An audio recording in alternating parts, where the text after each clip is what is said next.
Hello, and welcome to the Woo is True podcast. I am your host, Dr. Nicole Garitano. I like to refer to myself as a recovering academic and healthcare provider, and I now help other people develop their intuition and really come to terms with this idea of science and spirituality. I am a lover of both evidence and divine coincidence. So let's see if you're in the right place. Are you someone who's ever wondered how spirituality and science fit together? Maybe you've questioned what you learned through traditional religion, or you've had experiences that you know have a deeper meaning and you just aren't sure how to figure those out. If so, the Woo is True is for you. In this podcast, I want to make the practical mystical and the mystical practical, because I know there's a way to balance the two and learn from both.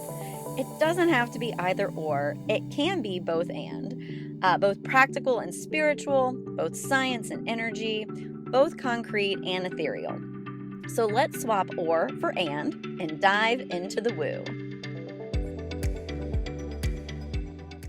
Hello and welcome to day 5, the balanced being reset. If you've made it to day 5, congratulations. I hope you've picked up lots of tidbits and nuggets of information that are helping you feel more balanced. So today we're going to round out the different steps by talking about the topic of water. And again, like yesterday, I know a lot of times we already know, we've heard many times we need to drink X amount of water every day. We know the benefits of water for hydration.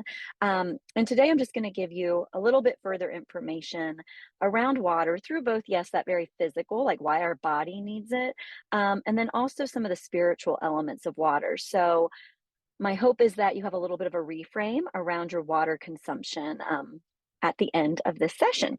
So 60% of the human body is made up of water. We know that at a very scientific level.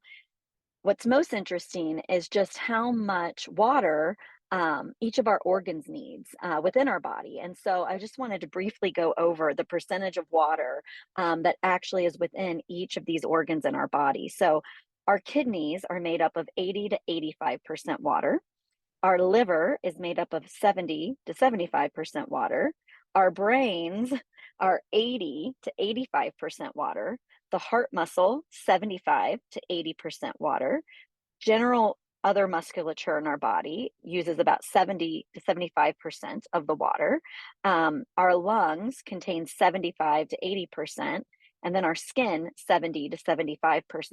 So when you hear those numbers, each of the organs is using a stronger concentration of water than you may have realized in the past. And so I want to just give you a visual.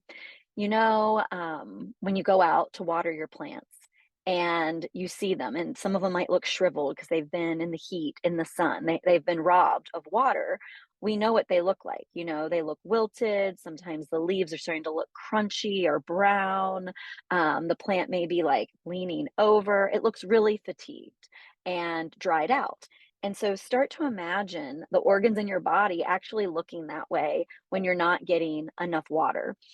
And when we think about this mind, body, spirit connection, we know physically in our body that each of these organs are using this much water. We know the brain, our mind, needs 80 to 85% water. That's what it's made up of, 80 to 85% water. So our brains need a lot of hydration to prevent brain fog, to remain really clear, and retain our cognitive abilities. So you can see how each of these steps that we've gone through in the balance being formula, they really build off each other, and they're very synergistic in how they work. So they're all working together to help you achieve this particular balance in your body. So the other thing I find really, really fascinating is that many people, they feel like they can't get enough water in, or that we have a lot of mental blocks sometimes around water. And so if you're one of those people that really struggles with the mental blocks, I would invite you into asking yourself why you feel this is. Do you not like the taste of water? Is that something that was taught to you at a certain age? Do you just find it difficult, like to meet the quotas of water? And Yes, we know, like, you can flavor your water, you can measure off a bottle. However, you can do all those things, and if you don't actually get to the root of why you're not wanting to drink the water, it's gonna be really difficult to enact this habit. So, even starting with just small amounts of water, if you're not primarily a water drinker, will be really beneficial for you. We know, just scientifically and from an exercise standpoint, they usually say to take your weight in pounds and divide that in half, and that's how many ounces of water you need to consume each day. So, if you're not primarily a water drinker and suddenly you're like looking at that number thinking, wow, that's a lot of ounces, there's no way I could do that. Just start with smaller amounts. Maybe you go for like 8 to 12 ounces a day and just start to gradually increase because it is difficult. To just go from, maybe 0 to 70 or 80 ounces a day, but you can create a sustainable plan where you're just increasing your water intake little by little each day. It's the same if you realize, "Oh, I've only been drinking this amount and I actually need this much more." Again, you can just start to steadily increase that, and look for places in your day where maybe water would be beneficial. The research shows that consuming smaller amounts of water throughout the day is much better than like chugging large amounts of water. When we chug large amounts of water, that can sometimes disrupt our digestive system. And, you have that really bloated, full feeling, and it's a large volume for your system to have to process all at one time. So, one way you'll know cognitively if you're not getting enough water, or if you're in a state of dehydration is that you may have trouble remembering things. You may find that your focus and attention are off. You just can't stay as focused as you normally would. There may be you may not feel like you're processing information quite the same way. You can have some irritability, and headaches are always a telltale sign. Now, what's interesting is that, in the Journal of the American College of Nutrition, I was reading this article, and they were saying that even just 2% dehydration, so only 2%, can really start to impact the functioning of our brains. And so we know this idea of being balanced is so tied up in us having clarity about what we want to do each day, right? Having that sustainable energy and the mindset to take on the challenges ahead of us day in and day out. And so when we're not well hydrated, we're already putting ourselves at a deficit um, to be able to take on what our brain needs to process throughout the day. And so, while a lot of times we do think about water as yes, we need to stay hydrated for our very physical body, right? Like we sweat, we need to replenish. We really do need this water throughout the day to keep our brains at their optimal functioning as well.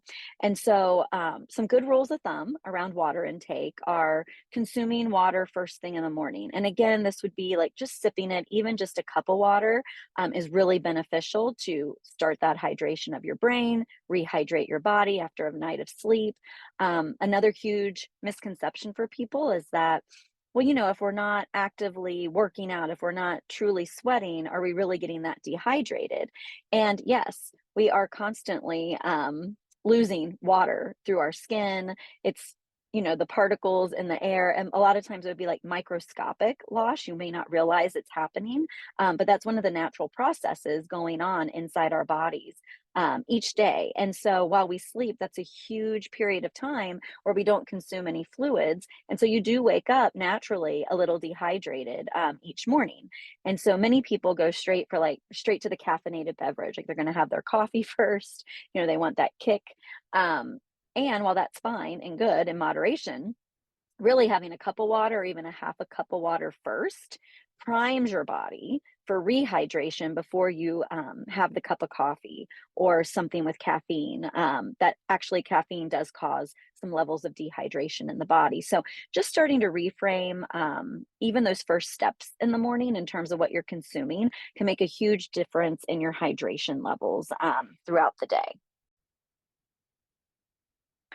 So here I'm going to shift gears just a little bit and go into more of the spiritual aspect of water. I feel like you have a good handle what you already know about your physical being with water, and I feel like one aspect of water we don't really think about, even in terms of our consumption, is just this sacred aspect of water. So, if we look back to different ancient civilizations, the development of organized religion, and just spiritual practices, water itself has been symbolized as wisdom, peace, and purity. And so, we know there's a very cleansing healing element of water through these acts of baptism, right? Or in ancient civilizations, there were certain bodies of water. If they had, if someone was ill within the community, they would take them to these bodies of water, believing, being in that water would have a healing aspect. We know energetically taking a shower, right, getting a bath, we feel better after we've cleansed ourselves in water. And so many times when people are in a state of overwhelm or just feeling kind of like weighted down throughout their day, taking that shower, just letting like those worries and cares just wash away with the water, it's a very real feeling. Everyone feels refreshed and renewed after they've taken a bath or shower. So we've had that lived experience. I oftentimes think we aren't consciously thinking of the water we consume in our body as having that same effect. So we know from a physiological standpoint what the water is doing in our body, how it's benefiting us, but also at the energetic level. I feel like it's important to understand what's happening with that water in our body. So it is a cleansing, right? For our very physical body, for our mental body, but also for our energetic body.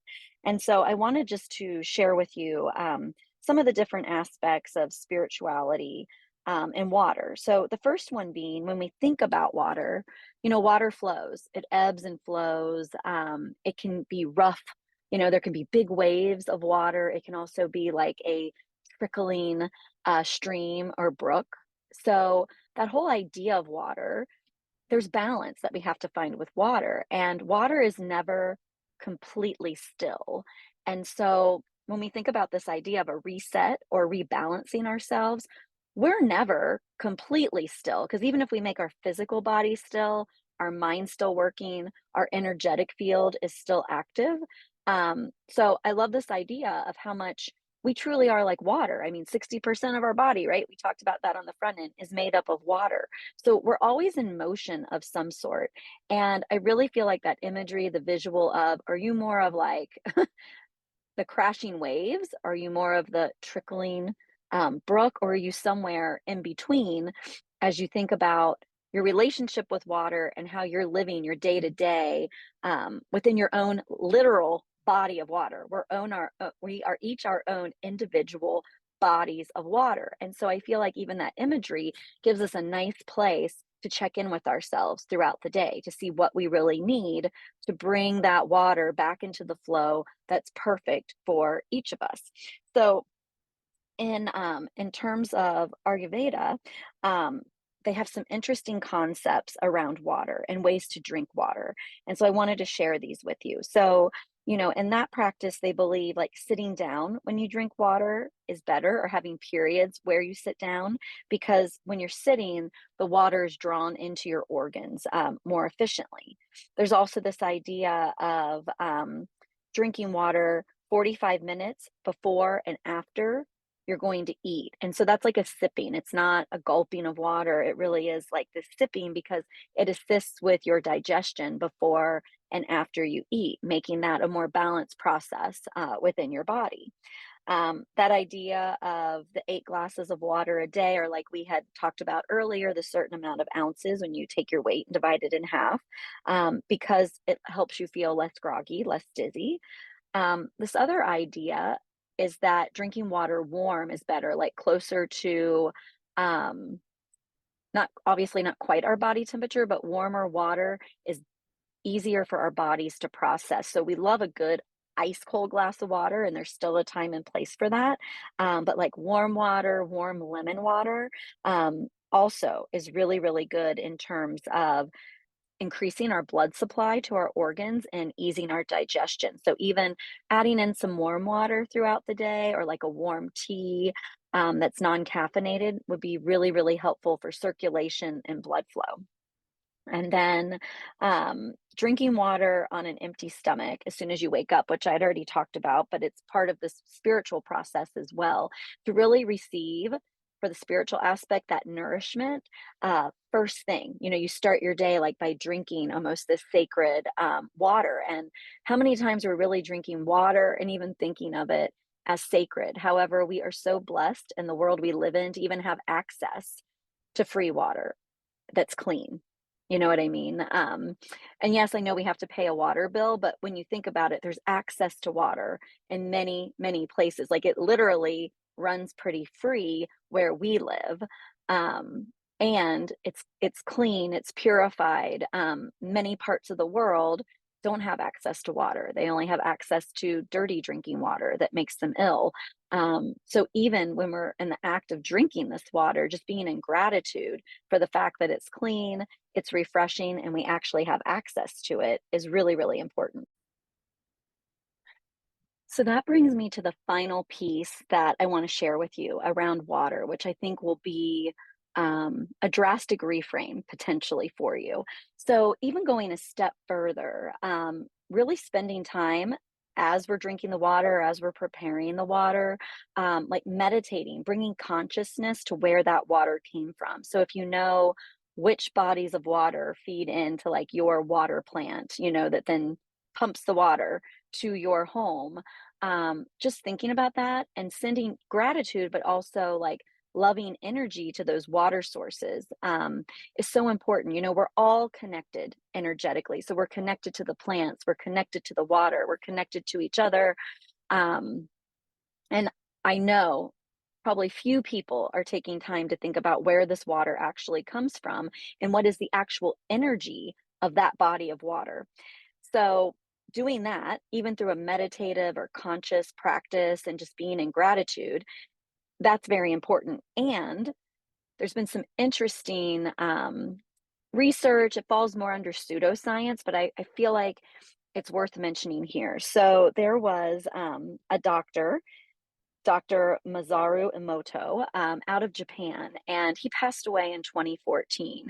But he did a lot of work looking at water under a microscope, looking at the molecules, how the molecules crystallize. And what he did is he looked at water after it was exposed to certain types of music, after it was exposed to like literally talking to the water a certain way. And what he found is that when he would first look at it before there was any intervention around the water, the molecules would just look scattered. They really weren't forming any type of shape. And then when positive intention was put towards the water in terms of like saying the words out loud, like, I'm so grateful for this water, you know, this water is going to replenish me, you know, like really blessing, sending good energy towards the source of the water.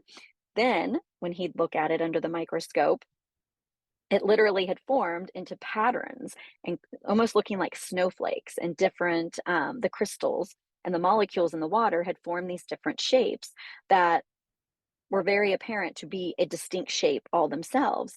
And then when the water was exposed to like hateful words and negative type of energy, when he'd look at that under a microscope, everything had scattered, it looked disjointed, the molecules and crystals didn't look as inviting, right, under the microscope.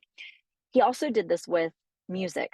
And so same thing happened when the water was exposed to like classical music, upbeat music, it formed almost like sacred geometry type of patterns.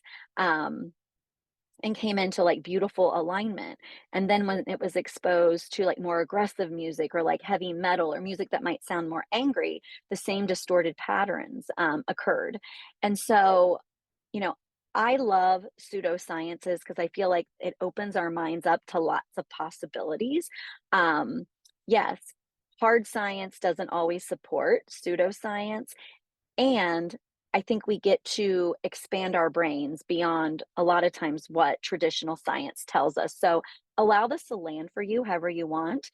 However, a really, really fun activity that you can start doing is like literally blessing your glasses of water. So set an intention around your water each day. So whether that's for health and wellness, maybe it's for abundance and prosperity.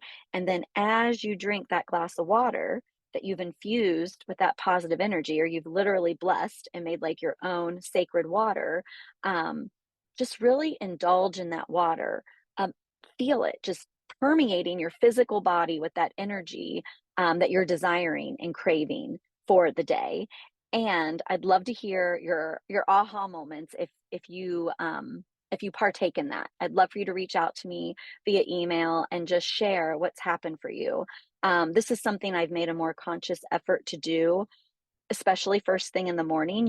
It works so nicely with, setting your intention for the day, getting that nice sleep wake cycle, the sun gazing, really blessing that water and consuming it. It just sets all those intentions in motion for the day. So I hope you have seen over these past 5 days how each of these habits, each of these steps, they really intertwine with each other to bring you more balance in your mind, your body, and your spirit. And it's something you can revisit over and over as you continue to make new choices and really reframe for yourself what your individual reset gets to look like.